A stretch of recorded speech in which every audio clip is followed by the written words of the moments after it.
ba ku babu mu ba mu kuma babu ku.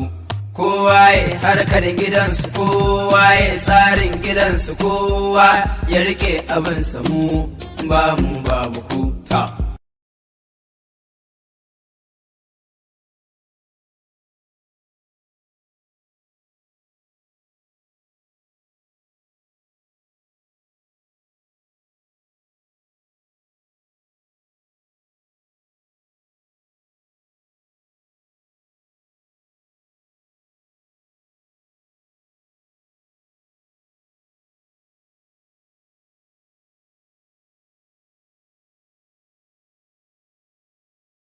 To jama'a dan Allah, wanda iyayensa suka haife shi ba su san yadda za su yi da shi ba, ya wuce wanda haka kawai zai iskanci ya turo wa duniya tana gani a ta tsine masa ko a jikinsa yana dariya yana gani shi ya daidai.